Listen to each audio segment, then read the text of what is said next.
when you go through the launch day preparations, there's a lot of moments that kind of stand out to you. One is the kind of the celebratory piece of it, which is that you're walking out of the suit up room and getting in the vehicle that's going to take you to the launch pad. When you close the hatch, that's really when Doug and I are in the vehicle, and it's our vehicle, and we're really in control of the mission at that point. Test pilots, their task proved that man could fly into orbit around the Earth and return live and well to talk about it. There's always a balance of managing risk as you go forward to execute a test point and figuring out a way to collect the data. We hear a sound. Okay, is that sound an expected sound? Or we see a light, is that light an expected light? What's the source of it? Does it sync up with something else that's going on or not? So trying to dissect all of that in real time in your head is, a lot of things happen like that on launching of a vehicle.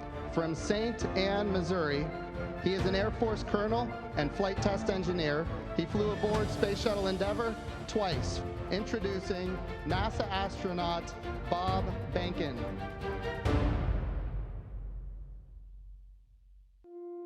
My career at NASA has kind of spanned a couple of decades at this point. I arrived with the class of 2000, went through the training program, primarily focused on the Space Shuttle and the International Space Station, learning those systems. Having launched a couple times on vehicles, the second time was definitely different than the first time.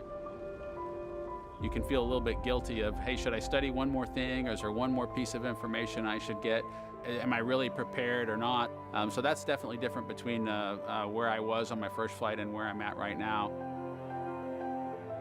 It's been really interesting, I think, for both my wife and I to have gone through the process of seeing each other launch in space. I've seen her take that risk and had it be in front of her, and I've done that to her. There's just something different about watching a rocket launch when there are people on board. You feel a little bit differently about the pit of your stomach, and I can only tell you it's multiplied significantly when it's somebody that you know, and then somebody, of course, that's a family member. It's even multiplied more.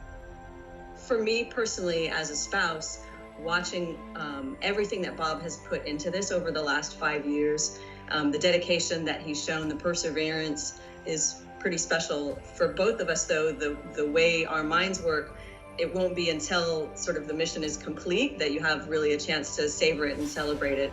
This is a huge accomplishment for an Air Force flight test engineer to be part of the demonstration mission of a brand new vehicle. It's going to be amazing.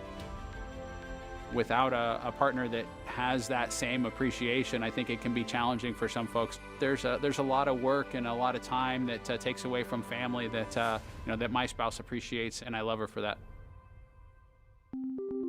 Really, my role on the DM-2 mission is to make sure that we get this vehicle tested and evaluated so that we can move on to more operational missions at the International Space Station. We've got a lot of objectives on board the vehicle that we need to accomplish to really make sure that it's good to go. We'll make sure all those systems are working during the test flight so that the future missions will have them available even if they don't plan to utilize them. Through years of the NASA team, I'm helping to share that experience and teaching them the lessons that we've learned by going through this. Now there's another capability in the U.S. besides NASA to operate something of this magnitude. When is the last time humans launched on a new vehicle? Certainly on the American side, it's been several decades. Now we're in a time when we've got multiple vehicles under development.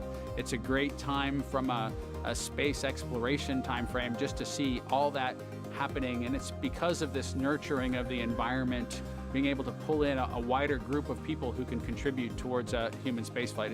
It's a super cool time.